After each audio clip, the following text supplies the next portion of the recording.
Welcome back to Joe Stunner Boxing. DERECK CHISORA finally wins, a close one. We'll talk about the judging and the scoring later, but it's nice to be proven wrong because I thought this would be a bit of a snooze fest. And it was one of those fights where a lot of people, myself included, were thinking, do we need another helping of this fight? It's probably just going to, be 12 rounds, Pulev winning a split decision. In actual fact, DERECK, well, not a split decision, but I thought Pulev would win a unanimous decision. But no, DERECK wins the split. And he wins it 116, 112, 116, 114, which means two of those rounds were even on that judge's card. And Pulev got the other card, 116, 112. Now, I had this fight, 117, 111 Pulev. Okay, I watched it live. I scored the fight round by round as I watched it. At least three of the rounds I give Pulev. Could have gone to Chisora. So what am I talking? Was it 9-3 in rounds? I had it.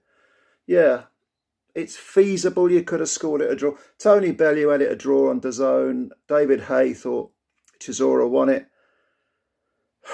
When it comes to how they score fights, Hay and Bellew are sort of two cheeks of the same arse. I don't particularly agree with either of them on a lot of things. But anyway, let's talk about the fight itself. It was always going to be a case of Chisora would have to draw Pulev into a fight, and from the word go, it was all mauling. The referee spoke to him after 30 seconds, not even a minute maybe. Stop holding, stop mauling, stop rabbit punching. But the first round, very much a case of Chisora putting his cards on the table, laying out his game plan. I'm not going to try and outbox you because I can't. I'm going to try and batter you. Second round, Pulev started to get a bit of distance between them. He wasn't backing off that much. He did back off, but he punched as he backed off. It was a case of him trying to control a range, but throw a lot of punches. Certainly for a heavyweight, throw a lot of punches while that gap existed. And it was DERECK's only option really was to sort of trundle forward like that tank, that he is, and throw those big winging overhand punches. But he was getting caught a lot coming in, an awful lot. And Pulev was keeping that distance by taking steps backwards. But for the most part, Pulev was landing crosses, hooks, and threatening to land an uppercut. Now, DERECK, from the second round onwards, did some very good body work. And I think that's where people gave him rounds. And I can understand that because I'm someone who thinks that body punches are obviously as relevant as head punches. It's always a good strategy to go at the body. The art of body punching, for most of my life, people are saying, oh, it's dead. Go back to the old timers. Now that I'm the age I am, people are saying, go back to your Mike McCallums, who were fighters when I was young. Yeah, they were great body punchers. Now no one does it. Well, body punching is an art form and not many fighters employ it as much as they should. But DERECK was doing it and he was banging with both hands to the body. And you thought from the second or third round, okay, that's money in the bank. Maybe DERECK's got the right idea here. But Pulev, nevertheless, was landing some really serious work. Some good head punches. It was nothing complicated about it. Jab, jab, punch with the right hand. Maybe throw his own body punches. He was throwing some punches to the body himself. But it was jab, jab. There's some space between us. Right, quickly. Jab, jab, jab. Right cross, right cross. A bit of a left hook can come in there. Down to the body. He was keeping DERECK honest. But DERECK, he was trundling forward like the warrior he is, throwing those big overhand punches, and he was connecting, but just not as much as Pulev. I after 6 rounds, I had Pulev 4-2 up, and yeah, it could have been 3 each.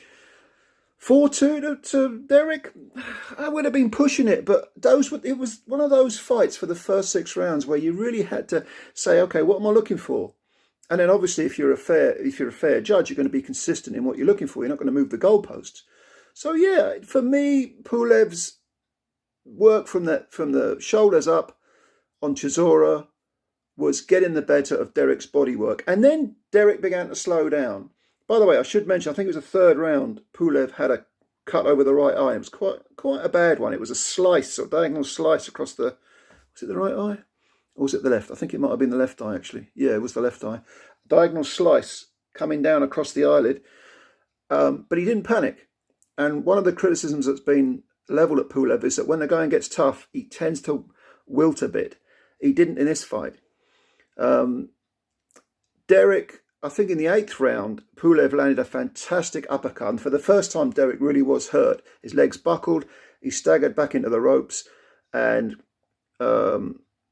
his eyes looked, you could tell he was stung. He was buzzed quite badly. Pulev moves in. Again, picking his punches very well. Nothing flashy, nothing fancy, nothing highlight reel.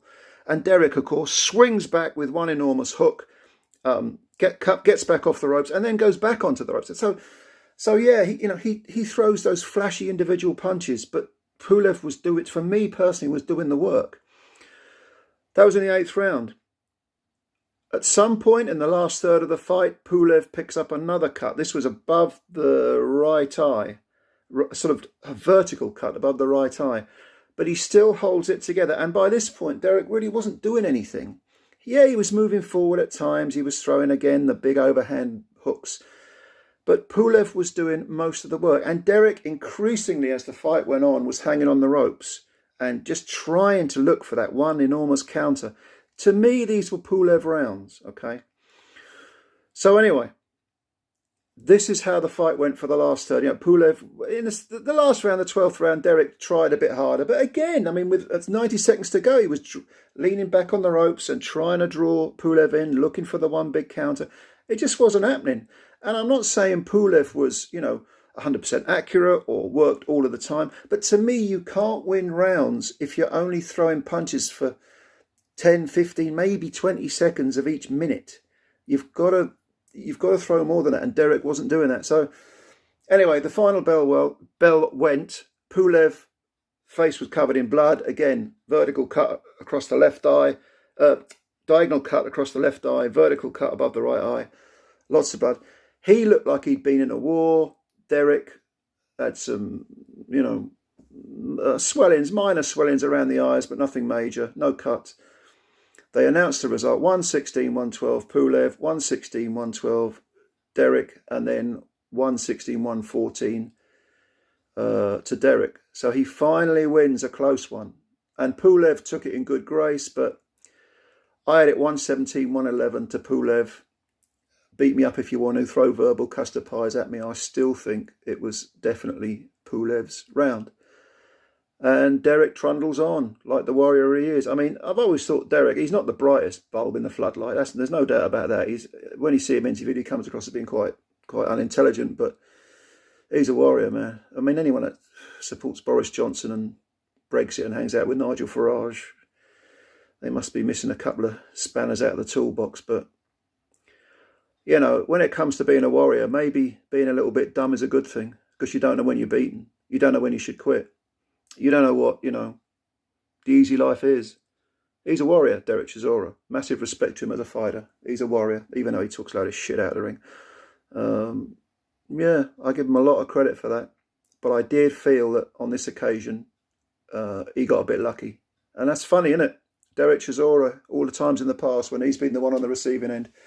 And now Kubrat Pulev, who of course had beaten him before, comes over to Britain and loses a close decision. But all credit to Derek anyway. And he'll carry on. He'll get another big fight. He was sort of goading Eddie Hearn into giving him more money. Pay me more money. All Derek wants is big purses. He's not interested in world titles. He's not going to get a title shot either. Pulev, if he wants to carry on, he can. He looked anything but a shot fighter. He's always done well against the sort of B level, B plus level fighters. But Derek's that gatekeeper, that quintessential gatekeeper, and well done to him. So what do you think? Do you see the fight? I didn't think that the card was particularly good tonight, the DAZN card. I like DAZN's output. I think they've put on some very good cards this year, but this wasn't really one of them. There wasn't much else on the bill that held my attention. But I did think this headliner would be a bad fight or a very dull fight, and it wasn't. It was really entertaining. So go and have a look at it. Leave your comments below. Thanks as always for listening in. I appreciate your time when you watch my videos. Hit the like button. That helps the channel. And please, if you're new to the channel, subscribe. I'd appreciate that. Give me your thoughts below. As always, take care. Enjoy your Sunday. Much love.